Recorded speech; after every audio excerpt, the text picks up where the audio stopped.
RAM आ room भितर difference कौन रोचे यार कम कौन केमी कौन कम कर डिटेल्स भिड आने निहाती तो फास्ट आम रूम विषय जाना रीड ओनली मेमोरी तो रीड ओनली मेमोरी माने आप निजे बुझीपारे रीड माने कौन पढ़ा ओनली केवल मेमोरी माने ओके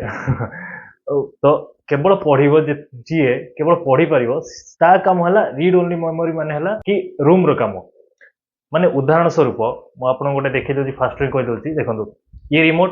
ओके ये रिमोट रे आमे जो ये सब बटन दबाचे आपको आउ चेंज कर कि ये जो प्लस बटन दबेबी धर यहाँ प्लस करी माने ये बढ़ो माइनस कले कम तो ये जिनस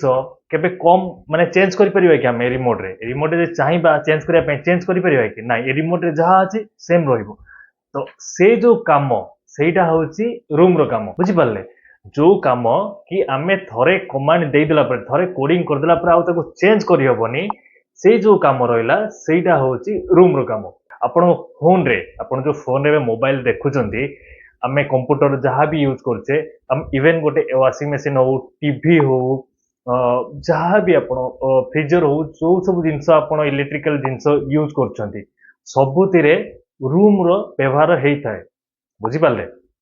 जेमती कि उदाहरण स्वरूप जोटार कि आम किसी कमांड जाइए कि 15 मिनिट कि तंदूरी जो ओवन है ओवन रे ओके ग्राइंडर को साइड करते ग्राइंडर आप नॉर्मल टेक्नोलॉजी हो पुराना ये नथिला नुआ टेक्नोलॉजी सब ये होती तो ओवन नहीं गले ओवन नहीं गला माइक्रोवेव नहीं गला नहले आमर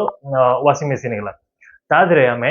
जहाँ भी कमांड दीचे धर ओवन आम देचे 15 मिनिट तंदूरी को बसईचे तंदूरी हाँपाई कि किसी भी चिकेन पकोड़ा हाँपाई बसईचे तो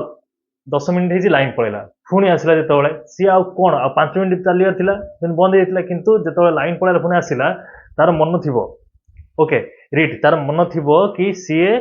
आउ 5 मिनिट ही चलेब तो यहीटा कहुए नॉन भोला टाइप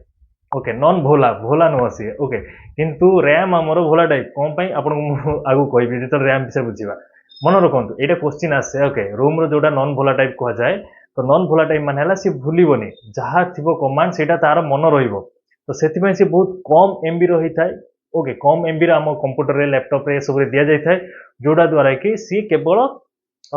माने रीड कर किसी कमांड काम कर कि जिनस करने केवल ता कामटा थाए प्रत्येक जगह थाए इलेक्ट्रिकल सामान जो डिजिटल इलेक्ट्रिकल जिनस रहा सब से जिन थाए धर